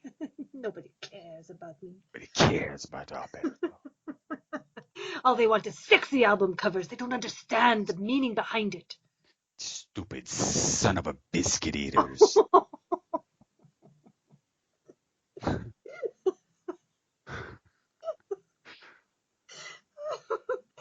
Oh, okay. So That is, Go Away, I think, is awesome. And I think that Ben's voice, yeah, oh, he brings back like stellar. oh, stellar, you're right. He, Go away. oh, yes. See, now, okay. Yeah. Now here's one too where I feel like the verses, he almost has that panorama sound Mm-hmm. to his voice, right? And then the Go Away is Yeah. is the lace. Okay, I can see that. You got me? This song is very 80s to me too. It's got Yeah. that ding ding ding ding ding ding 80s sound. Mm-hmm. Oh, I love it. Yeah, I'm glad you like a lot of songs in this album. I know, I like I think you need to said, listen to this album more, as a matter of fact. I'm sure I will now, truly, because, Good. and even at the beginning of, I was just like, oh, kind of groaning at having to listen to it so much. And then, yeah, now I'm just like, pop it in and sing Yeah. along with pretty much every song. I love it. Yeah, this is another song that I will sing to high heaven Oh, in the car. yes. Yes. So good. It's so good. And I really like that backing, that kind of Hmm.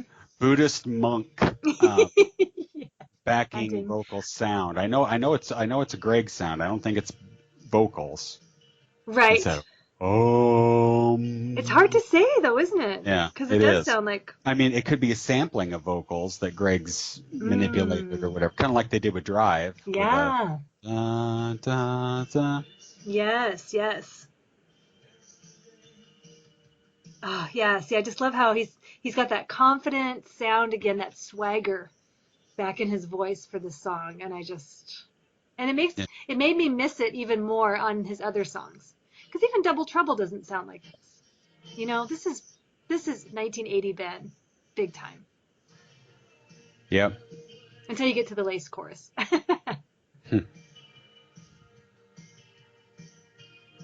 And Ellie's just playing throughout the whole thing.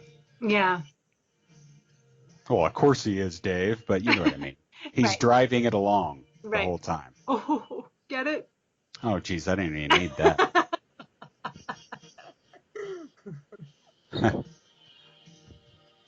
I am not on the migraine meds. I promise you, folks. Yeah, there was no excuse for that one, Dave. Whew. You don't get a pass for that one. Yeah. No, it's good. And then of course, Dramatize. oh Yeah. yeah, it's funny because these lyrics, there's sort of a dichotomy going on in this, like, you almost feel like the Why Don't We Go Away is really personal, romantic, like we have this really close, loving, great relationship, but the verses are almost like they didn't like they didn't have a relationship. Like she was just an object of, of Yeah. obsession.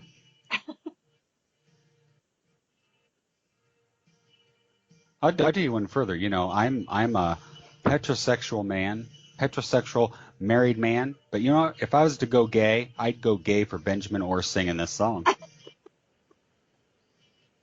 If Benjamin Orr came to my door, and said, "Why don't we and go said, away?" Dave, why don't we go? Why don't we go away? I'd go like, Ben, I'm yours, buddy. Pack your bags, wouldn't you? I'm packing my bags, Benjamin. This song, this song's got it, man. Well, that was an unexpected twist. Yeah. Now Right. at the end, did you hear the Dante Tomaselli noises? Yes. You know what? I have that in my notes. Yes, I love it. I have it in my notes. That's exactly what I Dante wrote. Tomaselli, soundscape. Awesome. Totally. I wrote Dante Tomaselli ending.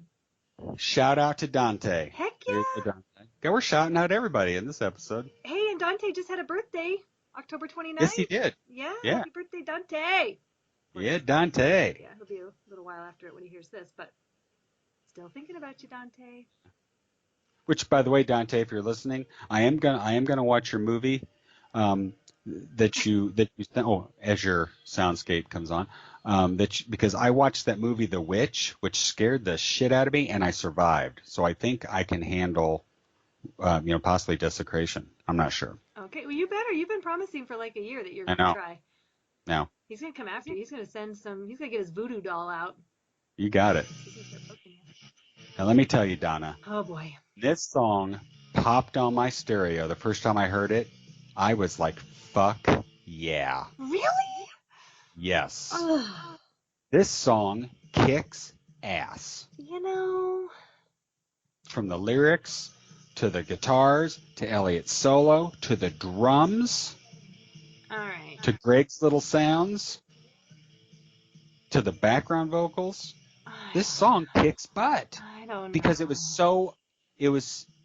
reminds me of more that harder stuff like Take What You Want. No. Yes. It's sort of speed metal feel to it. No. I mean, I'll confess. We're listening to it on the way home from drama practice tonight, and I was singing along to the song. Sam loves this one because it has another lyric line that he likes to mess with. So I was like surprised catching myself singing along to this. Like, okay, I guess I do like this song now, but it's just, to me, my first impression is them trying to be something they're not. No. It's not even like I didn't see it that way at all. It's not even like avant-garde, like where they're stretching themselves. To me, it's like they just tried to hop over onto somebody else's train, and I'm just like, no. Even these, Rick just can't write these hard, prison lyrics. No. I totally disagree with you on that one. Wow. Totally disagree. All right, so that's two things on our list of absolutely disagree. One is Waterworld, which is the worst movie in the world. That movie kicks butt. Oh, well, you listen to me. Pop yourself some popcorn. Play Waterworld on your TV and mute it, and then just blast door to door. That will be your happy place. And I will be over here. Yeah, no, I just. Okay, listen to the solo.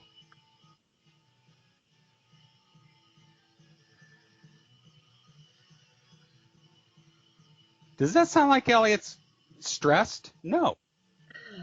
He's killing it. Okay, but even that is like, again, where I told you, I just feel like everything is on the same plane. Like, they didn't even really make that solo pop out of that song. There's so much other heavy, fast guitar. Isn't that production, though? Yes. So, come on, Rick. Yeah, come on, Rick. RTB. Yeah, come on, Rick. How many times did I have to tell you? Did you have too much headspace on the Trident mix-up? You were supposed to flange right there. Not phase. You're phasing when you should be flanging. And flanging when you should be phasing. Take it out back. How many times do I have to tell you? Okay, you know what it says? Something like herds of people choosing arms. Arms, keep us all alarmed. Murder movies make your day. Ooh, living in the USA. Nah, well, I'm not buying that from Rick. But is that not a song for our times right now? Nah. But Rick did go into 2018. He just didn't come by and see me. I know what is up with that. That'll be also on my list of questions for Rick. How rude was that, Rick? Yeah. Why, Rick? Why? Sam said legs and feet and shoes and arms. Wow. And because I hadn't looked at the lyrics, I was like, I think that is what he says. Because, with Rick, there's nothing you can ever say, oh, Rick wouldn't write that. He wouldn't say that. Yeah. He would say anything. So he could have said legs and feet and shoes and arms. I'd have bought it. Okay, but the killer thing that I love about Door to Door is, and I'm going on record as this song is the best ending song of any Cars album. Well, For one, for this song that is so hard and heavy and truthful, and then you've got to have this ending door slam, and they close it off for 23 fucking years. yeah, exactly. That's How it. We're done. prophetic. Yeah. How prophetic But was that I song? mean, come on, Donna. That song. Well, like I said, I like it better now. And I like the background vocals. You definitely have to listen to that song in headphones. I've decided. Yes. Once I got used to the speed metal thing, um, then yeah, you listen to it in headphones. There's a lot going on in there, and those background vocals are a little bit spooky and awesome. Hey, well, Go Away ends with Dante. It doesn't really start. Although it's hard to, well, maybe you're not officially Go Away ends with the Dante. Right. Okay? But when you're listening to this album, I think you're really not supposed to be able to tell what's ending and what's starting, and kind of go with that, because the ending of Go Away sounds like it could be a great beginning to Door. When if I'm playing music on shuffle and Door comes on, it sounds weird for it just to start up like that. Okay. The same way it sounds weird for Go Away to end and then like Let's Go start up after it when it's on shuffle. Right. Yeah, they have to go together. Interesting. There's another pair like that though, isn't there, where they sort of they fade out and then the next song starts really just really abrupt like that. What is it? Yeah. It's not You Well, With Those Eyes, is it? I can't remember. I think the one song that pops in my mind is how Shooby Doo ends and then Candy O starts up. Yeah, there's definitely that abruptness, that curb factor, kind of like whoa. Yeah. Yeah, that's true. Seems like And that's how Door to Door is. I think they're going out with a bang. I mean, I don't know how the band felt about the song. I don't know if the band ever played this song live, because it would have been a kick-ass song to play live. Yeah, I don't remember ever hearing. I'm sure they did. They did or didn't? I'm sure they didn't. I would love to hear Rick play this song with an acoustic guitar. Just You could probably do an arrangement, huh? Yeah. Interesting. It would be cool. Well, and the thing is too, I mean, I remember an interview with David kind of saying this, and after Heartbeat City, was it Greg too? An interview I read with Greg, where Rick was taking more control, and there wasn't quite the same, hey, let's all go in the studio and flesh out these songs together, and each of you figure out your own parts and stuff. There was more of a dictation going on as far as, and so I think that I think you can feel that in this album, the limited individuality. Heartbeat City was like that too, I think. We just felt some of the creativity kind of ebbing away. I think what we need to do is to call Doc Brown, go back in time, change the Door to Door album with the changes I had on there. Get those Benjamin in those songs, get that wound up on you as a dual thing. And you know what? I bet you the band stays together another 10 years. Well, and then it's only 13 years between, albums. Well, here's the thing: get you in the producer's chair a little bit, working Yeah. our magic in there, and I'll do a little bit of relationship counseling between, Ben and Rick. Hey guys, let's talk this out. Okay, let's be reasonable about this. Rick, I want you to start with an I feel statement. That's right. And Ben, when he says that, you repeat back what you think you heard him say, so that we can make sure we're communicating with one another. It's really important, guys. Okay, let's go. Go ahead, Rick. Come on, hug it out. Hug it out, guys. Oh, hug it. Hug it out. Did you ever watch the Metallica documentary where they Yes. showed all of that? It's awesome. So awesome.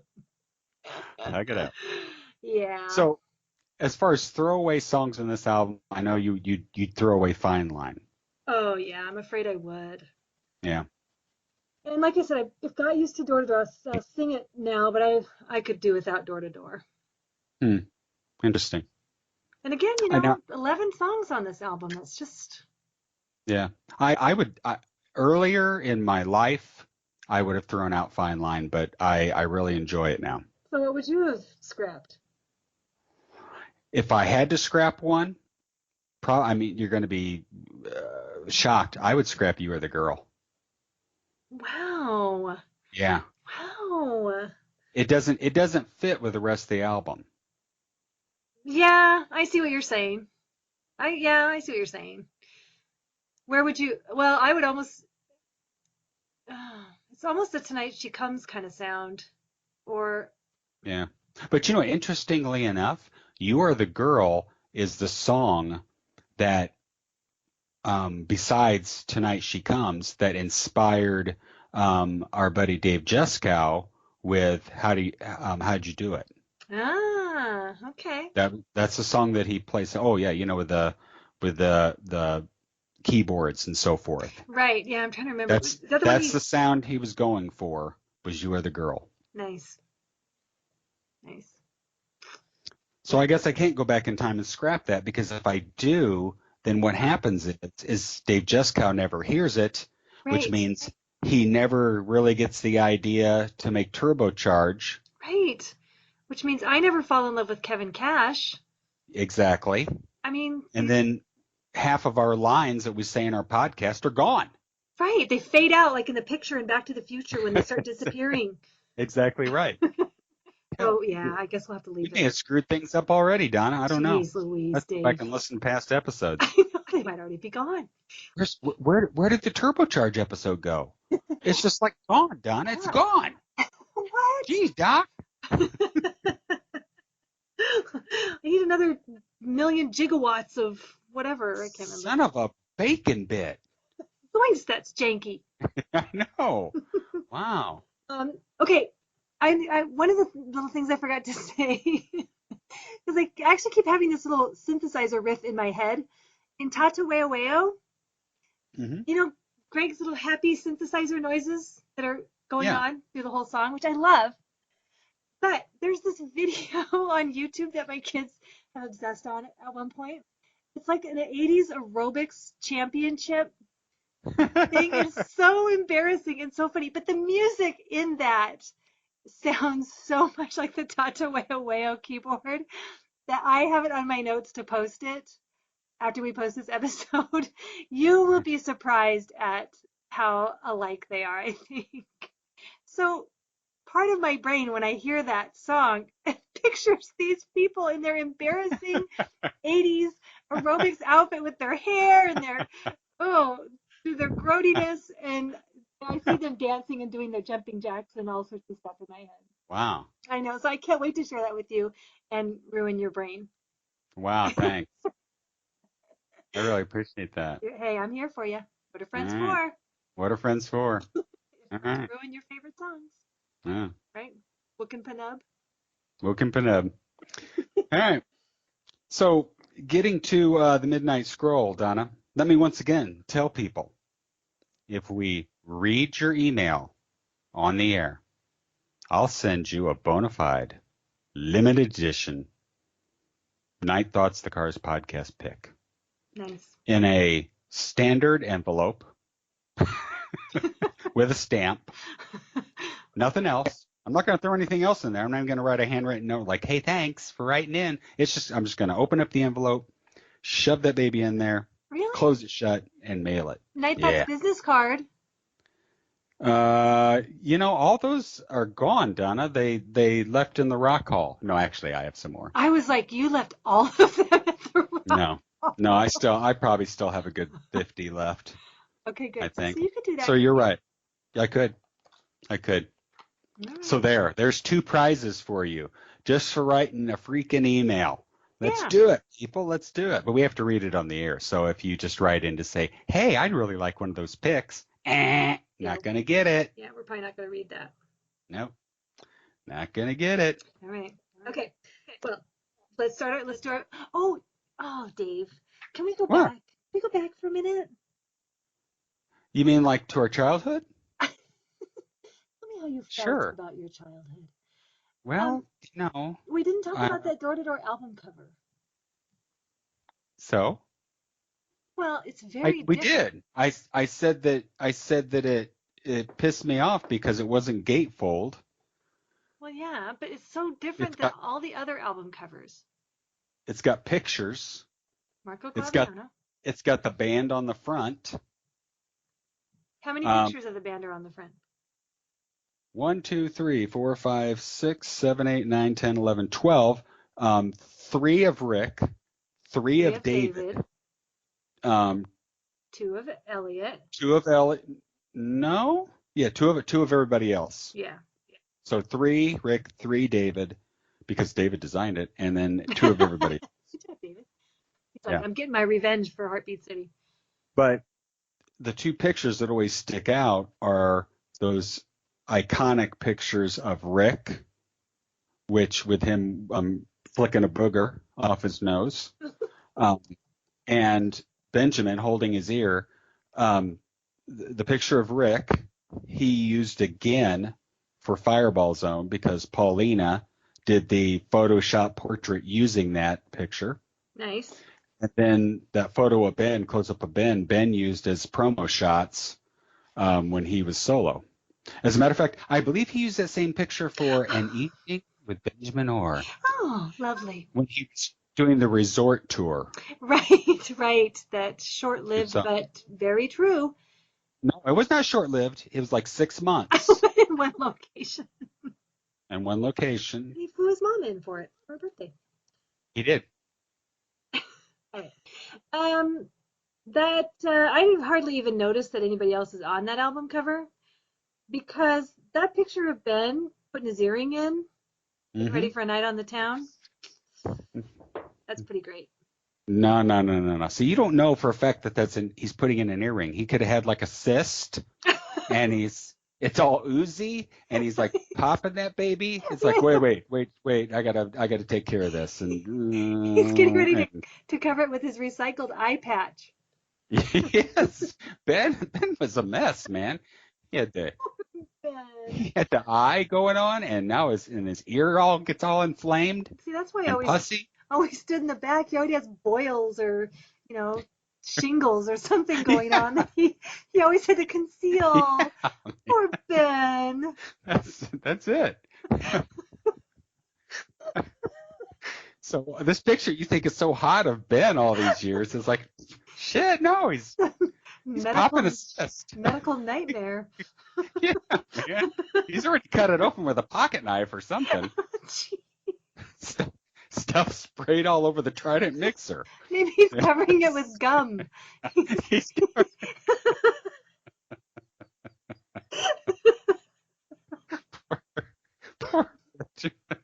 You know what? You know what's so sad about this is through this podcast we have turned Greg into this bumbling kind of guy who's always having crashes and whatever, and now we've turned Ben into some kind of medical freak. Well, and Rick has got abdominal issues like nobody's business. He does. He's got 9 Elliot's fingers. 9 fingers for Elliot. The only person we really haven't shit on is David, He's next. but he's got the warmest hands, I'm telling you. Oh, he does. He does. Yeah. He has a picture. You can just tell the way he's holding his hands. Very warm. Very warm. Very, very warm. There's like a glow around his hands. I'm telling you. Poor cars. No wonder nobody's on our podcast. No wonder. Greg doesn't return my friend request. I don't know why. Greg's like, why in the hell did I do that podcast? Elliot's blocked you. I mean, Yeah. is it any wonder? Yeah. Oh, I love our You know the thing I guys. noticed though on this album with all these pictures, everybody's good looking. Hmm. And the thing I've talked about before about people getting on Rick Ocasek for being this, lanky, ugly guy or whatever.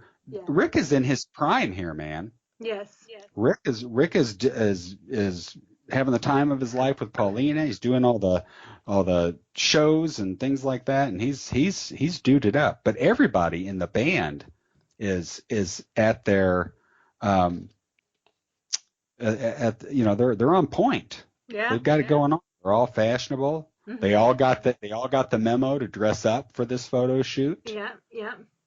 Ben still got his leather, but it's not like a leather vest and no shirt underneath it. Which he did do in some photo shoots from time to time. Oh yeah. And Greg and Elliot with their 80s hair. Yep. Yeah, they got it going on. Yeah. Well, Greg had some good hair, man. Oh, he did. He really did. It's not my favorite look for Elliot. He's kind of got the, not really a shiitake mushroom, but some sort of something going on. What are those? Amazingly enough, that's what Ben's ear looked like when it was all infected.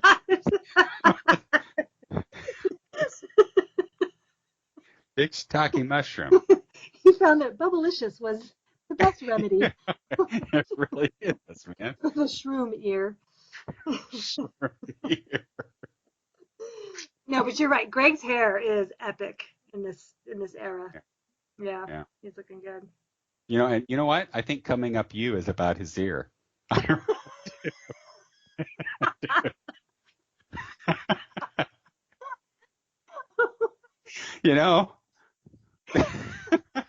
What? I'm putting antibiotic on you. It keeps coming up you again. Son of a biscuit eater. Tea tree oil, if anything. What can I do to get this to work? Keeps coming up you. Keeps coming up you. Never too hard to find. No. Ben, finding out it's never quite like it seems. Benjamin, you need to put both sides of the headphones on. You can't just do one. Oh, it hurts. You've seen the size of this thing? Look at it. Yeah. I'll be okay. Benjamin, what's the matter? Nothing. I just only want to use one side. What? Listen, we need to take pictures, Ben. Can you just turn to the left big time? And get in the back. Just get in the back. Craig, cover for him. Because that's what happens with the ear. He had terrible hygiene. The guy was Oh, no. terrible hygiene. He would never had his pants zipped up. No wonder his ear infected. I'm just saying. No, I'm not going to allow that for Ben. Yeah. I'm going to say instead some rabid fan bit him on the ear. And that was the result. It took him months to recover. And that's just what happened. That's what happened. He's very clean. You may not. Maybe it happened the same time as the eye patch, and it just never really healed. It was a traveling fungus. Yeah. Yeah. Went from, it was like pink eye, but then it settled on his ear and Right. turned into a In his mushroom. ear. Yeah, did you notice it's the same side? Ah, yeah. Ah, Is it? see? I didn't notice. We are detective, I'm telling you. All right. Okay, thank you for satisfying my need to discuss the album cover. Which, Hey. well, I was going to ask you though, the artwork behind it. Do you know anything about that? This, behind the cascading waterfall of photos. It does say who painted it on the album. Does it? Original painting, Emmanuel de Liberto. Oh, any relation to Alberto Emmanuel. Vargas? Emmanuel de Liberto. Listen to me. You don't like my sexy album covers? Fine. You go call Manuel. What was his name? What was his name? Manuel? You go call him. Emmanuel He paints de you something. Liberto. Yes, he paints you something not so sexy. I paint you something. I paint you a fallopian tube. That's what I do. Because that's what it looks like, a big fallopian tube in the window. window with a rainbow and some jalapenos. Then you put your pictures over it. You cascading down, so arty, so Yeah, sexy. that is a really cool painting, though, when you think about it. Yeah, well, I haven't studied it too much. I just thought what stood out to me is just how absolutely different this was than Yeah. every other album cover that they did. They've got their pictures front and back. I mean, they got kind of the Candio idea, I guess, on the back as far as having portraits. Yeah. But the front is a huge departure. And Yep. you know, they must have been calling the shots on that too, since they were Yes, producing ma'am. everything. Okay. All right. Midnight scroll time. All right, let's do it. Let's play that music. All right. Take me apart 'cause I'm out of control. Send me a letter on the midnight scroll. Okay, the letter that we're going to read is from our good friend Alan. If you listeners will remember, he is a member of Drive, the Colorado Cars tribute band, who gave us those wonderful licks and riffs from his son Ben. And so he writes. Yeah. Hmm? So Alan has to send a mailing address to me, and Yes. I'll send him some pics All right, Alan. for the band. Yeah, awesome. There you go. Awesome. And you know that they'll use them. Mm-hmm. Okay. Hi, Donna and Dave. And he put Dave in parentheses. So really, this is a letter to me. Okay, So- as I said, I'm not sending you any fucking pics. Oh, sorry, Alan. No, I'm just kidding about that. He said, hi, my favorite Dave. And then also Oh. that girl that you podcast with. Oh, okay, great. He said, okay. Loved the Heartbeat City episode. Wanted to chime in with thoughts on the difficult recording/mixing of the album.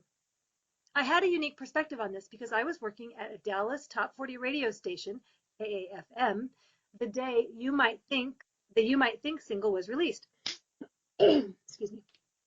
I was there when the Elektra record rep walked in and handed us the single and album before anyone had heard it. That was a very good day. I asked the Elektra guy why the long wait between Shake It Up and Heartbeat City. What he said is interesting compared to Rick's recent conversation about the record in the liner notes of the recently released expanded version. To paraphrase Rick on the liner notes, he said Mutt was having a difficult time mixing the album, taking a month to mix one song, it sounded terrible, etc. So the Cars, in parentheses Rick, and Mike Shipley decided to mix the entire album to get it out more quickly. That's not quite the story I was told by the Elektra rep in '84, who had been with the label for quite a while. He said the delay was caused by Rick, who decided to remix the entire album after Mutt had mixed it. I remember the conversation clearly from March 1984. You don't forget the day you heard an entire Cars album before the rest of the country. Now, maybe the guy was blowing smoke, but it does square with other accounts about how Rick was exerting more control over the band during the Heartbeat City years. So it's clear that recording the album was long and difficult, but is it possible Rick's remixing of it is part of the untold story of Heartbeat City? Sadly, Mike Shipley has passed away, so there may be no way of verifying what happened. Actually I have an add-on to that because, well, okay, so let me finish this. He said, here's another question. Is there an entire Mutt mixed alternate version of Heartbeat City out there in the vault? Did it sound like Def Leppard? And Rick said, hell no. Just a few thoughts from your dedicated listener in Boulder, Colorado. Wow. Now, That's after, go ahead. I'm sorry. I'm hyper. Let's see. That's a thought. Mm-hmm. To have that.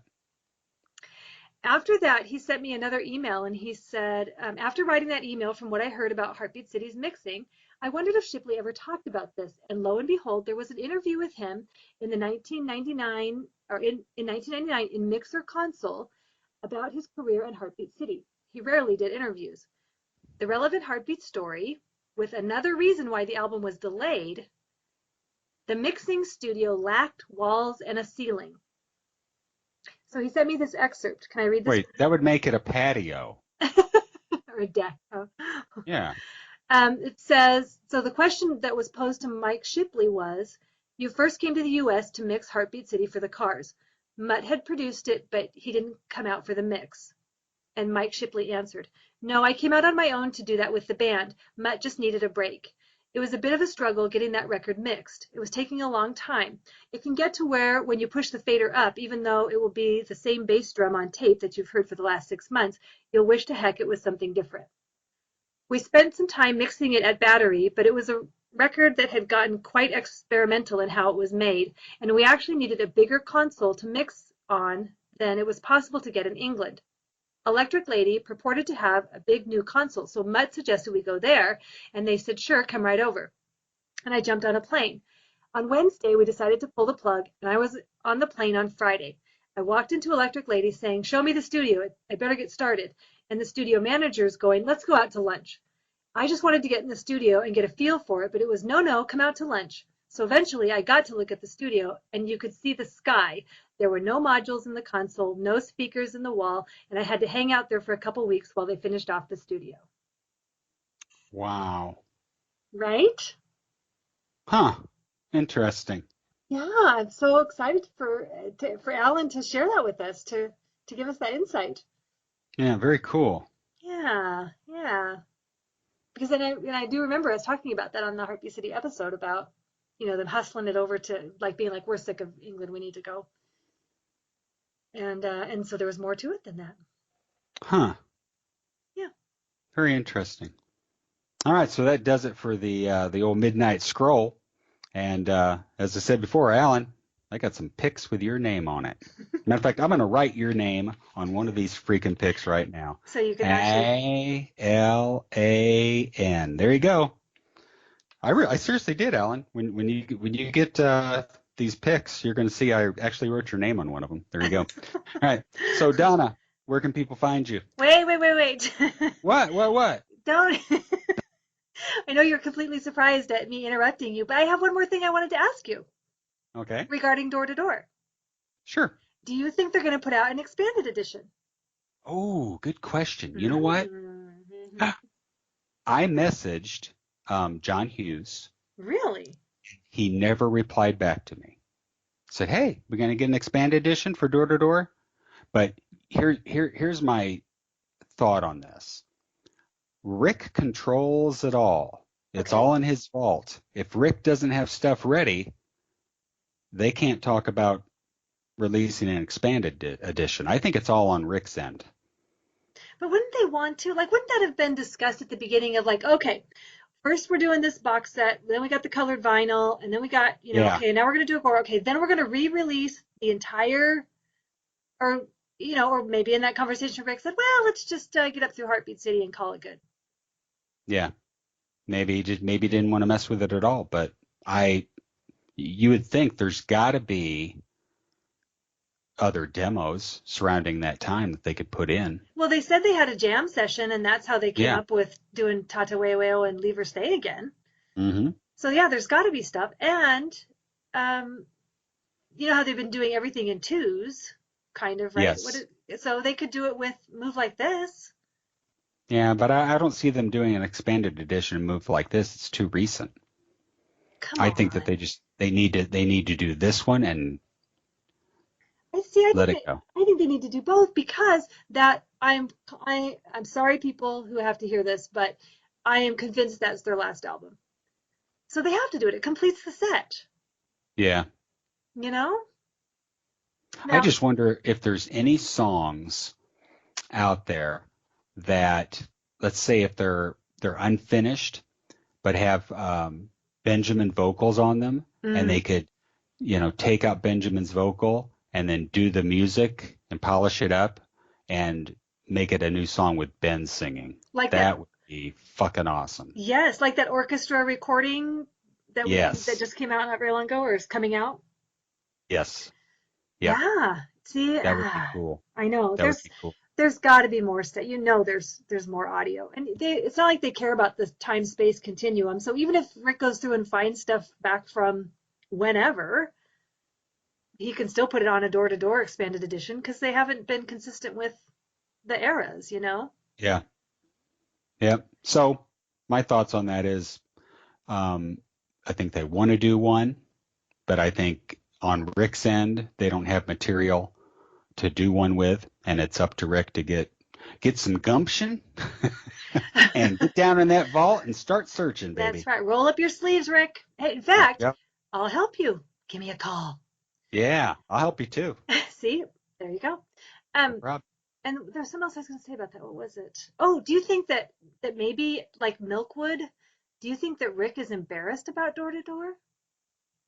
Oh, wow. I don't know. I never thought of it that way. That maybe it was such a, in hindsight, especially with Elliot's interview, they all seem to have felt like it was a real stinker. Yeah. I don't know because talk like that like Door to Door is not a good album or Milkwood is a terrible album makes me feel like I suck at picking music because I love these albums. Yes, yeah, and obviously there are lots of people. There are people that Door to Door is their favorite Cars album. Yeah. But on their end, because you know how they always sort of poo-pooed Milkwood, and we don't want to talk about that. So could be what Rick is just like, let's just forget about Door to Door, especially if there's all this bad. Hopefully, by now we've talked about amends have been made, and hopefully they're over it. But if there's bad association, or that was a terrible time in our career, I don't even want to revisit that. Yeah. I mean, maybe maybe we need to have another sit down and say, let's talk about your feelings about Door to Door, Rick. Yeah. Lay down on my couch right here. Let's hug it out. That's right. Come here, Rick. Let's hug it out. Come here, Ricky. Yeah. Come here, Teddy. Yeah. There you go. I think it's probably so. Maybe. You never know.